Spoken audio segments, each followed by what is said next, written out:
योग्यता बढ़ाइए, कलाकारी बढ़ाइए, गुणवत्ता बढ़ाइए, भक्ति बढ़ाइए, शुद्धता बढ़ाइए, सद्गुण बढ़ाइए।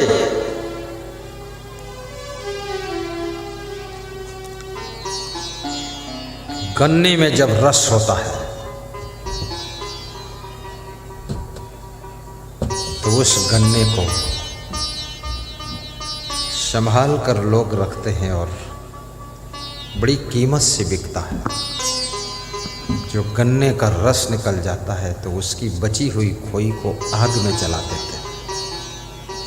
गुणविहीन व्यक्ति ऐसे है जैसे रस विहीन गन्ना हो जाता है, और गुणवान व्यक्ति ऐसे है जैसे रस से भरा हुआ गन्ना, जैसे खुशबू से भरा हुआ फूल और जैसे जलता हुआ दीपक, ऐसे गुणवान व्यक्ति होता है। इसलिए गुणवान बनो तो दुनिया में तुम्हारा गुणगान होगा, गुणगान होगा।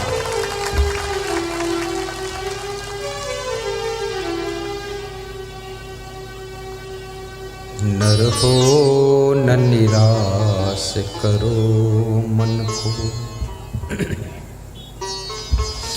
कुछ काम करो, कुछ काम करो।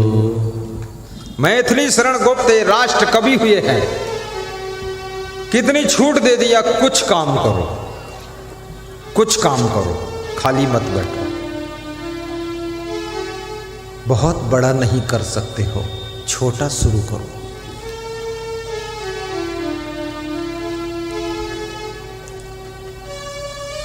जब शुरू में मैंने सत्संग किया है केवल 5 श्रोता थे।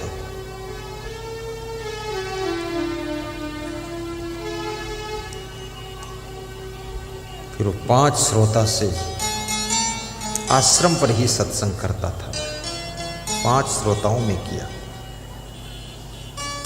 धीरे धीरे करता रहा तो 5 से 50 हो गए, फिर 50 से 200 हुए, 500 हुए, 1000 हुए। सत्संग करते करते दरभंगा आया हूँ। अगर सत्संग न करता तो दरभंगा में भी नहीं आता। ये सत्संग ही मुझे दरभंगा लाया है। याद रखना, आपका गुण आपको न जाने कहां कहां तक पहुंचा दे। इसलिए गुणवान बनो, नए नए गुणों को अपने अंदर पैदा करो, नई नई कलाएं सीखो,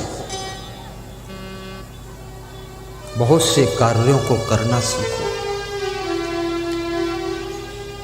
कितनी स्त्रियों को तो भोजन बनाना भी नहीं आता है, केवल खाना आता है, बनाना नहीं आता। कितनी स्त्रियों को तो कपड़े पहनना भी नहीं आता है, उनकी साड़ी ही दिन भर में 3-4 बार छूट कर गिर जाती है। दूसरी औरत साड़ी उठा कर देती, अरे रे इसको बांध ले जरा। साड़ी भी पहनना नहीं आता। कितने लोगों को तो सोना भी नहीं आता है, ऐसे उल्टा पलटा सोते हैं, जिधर सिरहाना करना चाहिए उधर पैर किए। पति कहता है उल्टा क्यों सोई हो? बोले उल्टा क्या, तुम भी ऐसे सो जाओ, सीधा हो जाए।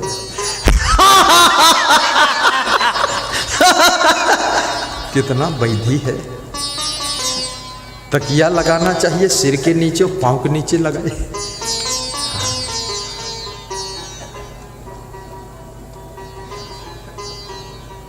बिछाना चाहिए गद्दा और रजाई बिछाए हो, गद्दा ओढ़े।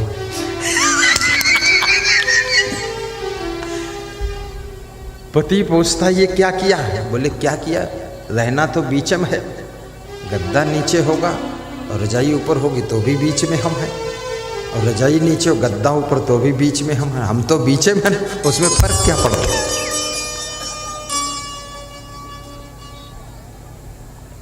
अरे बैधा मत बनो, बुद्धू मत बनो, होशियार बनो, चतुर बनो। हर काम तुम्हारा करीने से होना चाहिए, समझदारी से होना चाहिए। नर हो न निराश करो मन को। हाँ बोलो। नर हो न निराश करो मन को, कुछ काम करो, कुछ काम करो, जग में रह कर कुछ नाम करो, कुछ नाम करो, कुछ नाम करो। ग्राम पैगंबरपुर दरभंगा जिले से आर्मी की रिटायर जवान श्री सुरेश यादव जी और उनकी पत्नी श्रीमती मीना देवी जी का पदार्पण हुआ। धन्य हो, ताली बजाओ इनके अभिनंदन। आर्मी से रिटायरमेंट लिया है और गुरुदेव के सत्संग को ज्वाइन किया। और ये हमारे सुनील यादव के सास ससुर हैं। उन्होंने अपनी बेटी हमारे भक्त सुनील को दिया है। धन्य हो, बजाते रहो और किसी की बेटी हो वो भी दे जाओ भंगही में। सीता जैसी कन्या आई है, विराजो, बैठो, बैठ जाओ। व्यासगादी सबका स्वागत करती है, आदर करती है। और जैसा समागम यहाँ हो रहा है, ऐसा समागम आप अपने भी क्षेत्र में कराना, अपने गांव में भी कराना। ये समागम आसान है, कठिन नहीं, कोई खास खर्चा नहीं है, सस्ता है, बहुत अच्छा है।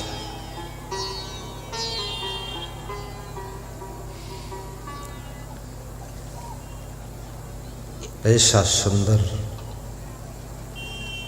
जन जन के कल्याण का कार्यक्रम हर क्षेत्र में होना चाहिए। इस तरह के कार्यक्रम करने वालों को बहुत पुण्य प्राप्त होता है। आज इसमें ऐसे ऐसे नर नारी बैठे हैं जिन्होंने केवल YouTube में और टीवी में हमको देखा था, कभी साक्षात दर्शन नहीं किया था। और ये भंगही के कार्यक्रम में, दरभंगा के कार्यक्रम में पहली बार गुरु का साक्षात दर्शन का पुण्य प्राप्त कर रहे हैं। ये आयोजक की देन है। ऐसे कितने लोग हैं जिन्होंने पहली बार गुरु जी का दर्शन किया है? हाथ ऊंचा करके बताओ, ताली बजा दो ऊपर ऊपर। सब पहली बार ही है, पहली झलक। अब मारो न पलक।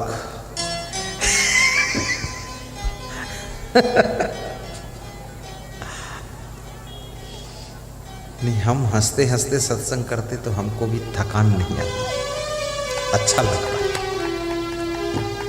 बहुत सुखद है।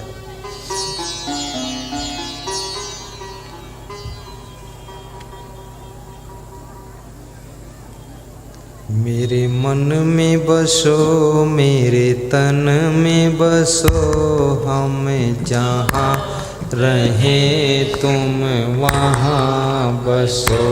मेरे मन में बसो, मेरे तन में बसो, हम जहाँ रहे तुम वहाँ बसो। मेरे मन में बसो, मेरे तन में बसो, हम जहाँ रहे तुम वहाँ बसो। मेरे मन में बसो, मेरे तन में बसो, हम जहाँ रहे तुम वहाँ रसो। मीराबाई श्री कृष्ण से कहती थी, बसो मेरे नैनन में नंदलाल। हे कृष्ण, हे नंदलाल, तुम मेरे नैनों में बस जाओ, मेरी आंखों में ये संसार, ये दुनिया न बसने पाए, आप बस जाओ। बसो मेरे नैनन में नंदलाल। वास्तव में आंखों में जब कोई भगवत पुरुष, महापुरुष, कोई दिव्य गुरुदेव का वास हो जाता है तो ये आंखें जो देखती हैं वो भी धन्य हो जाता है।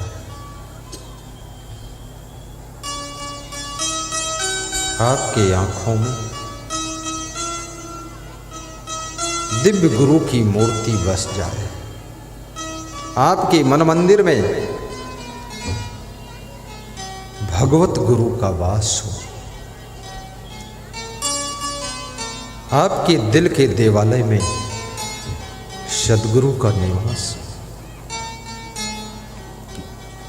आपके जीवन में ज्ञान का प्रकाश हो, आपकी पूर्ण आस हो, आपका मन कभी ना निराश हो, हमेशा प्रसन्नता आपकी बनी रहे, मन में खुशी बनी रहे। जीवन में उतार चढ़ाव आएंगे, कभी गर्मी कभी सर्दी, ये कुदरत के नज़ारे हैं। कभी गर्मी कभी सर्दी, ये कुदरत के नज़ारे हैं। प्यासे वही भी रह जाते जो दरिया के किनारे हैं, जो दरिया के किनारे हैं।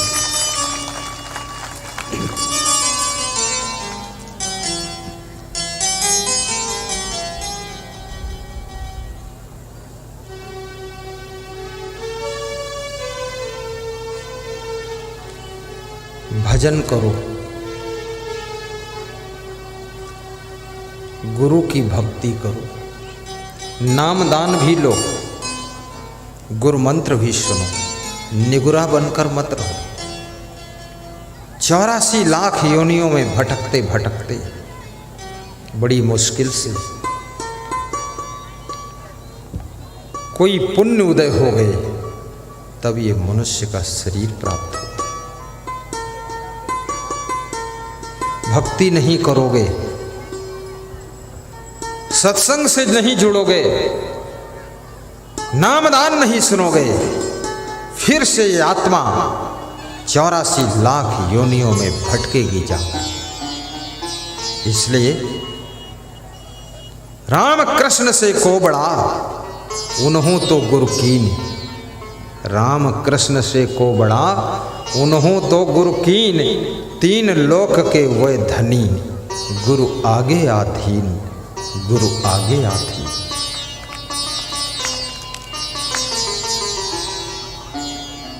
राम भगवान ने भी गुरु बनाया था, श्री कृष्ण भगवान ने भी गुरु बनाया था, और गुरु के बिना कल्याण का काम शुरू ही नहीं होता है।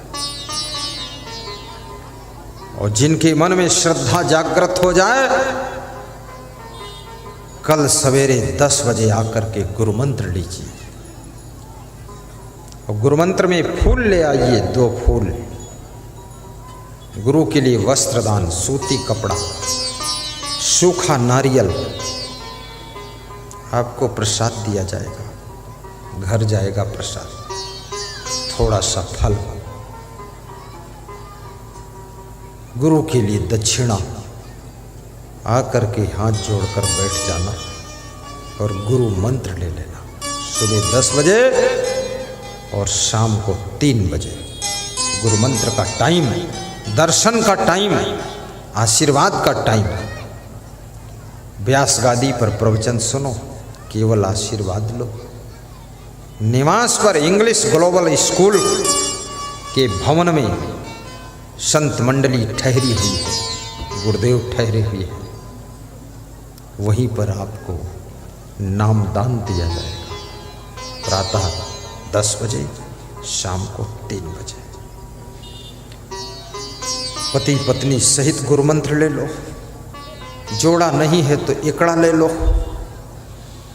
नियम है गुरु भक्ति का, सुबह शाम इष्ट गुरुदेव का 5-5 मिनट ध्यान करना अनिवार्य है। 7-7 बार सुबह शाम मंत्र का जप करना अनिवार्य है। शाकाहारी बनना अनिवार्य है। मांस मछली अंडा नशा शराब जुआ का त्याग करना अनिवार्य है। सुबह प्रातः वंदना, शाम को संध्या वंदना आरती करना अनिवार्य है। शाम को गुरु महिमा का पाठ करना अनिवार्य है। और गुरु का प्रचार प्रसार करो।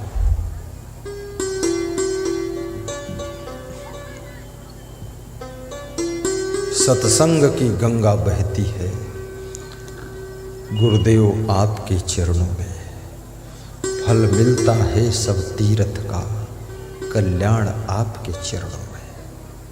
और गुरु भक्ति से, गुरु कृपा से मातृ भक्ति, पितृ भक्ति, गौ भक्ति, देश भक्ति का भी उदय हो जाएगा। गुरु भक्ति तब पूर्ण होती है जब आपके मन में माँ की भक्ति, पिता की भक्ति, पितृ भक्ति, देश भक्ति और गौ माता की भक्ति भी जन्म ले लेती है। तब गुरु की भक्ति पूर्ण मानी जाती है। तब गुरु भक्ति के बाद तुम्हें मुक्ति की प्राप्ति हो जाती है। ये आत्मा तर जाती है, भव सागर से पार हो जाती है। फिर 84 लाख योनियों में भटकना नहीं पड़ता है, फिर आपका कल्याण हो जाता है।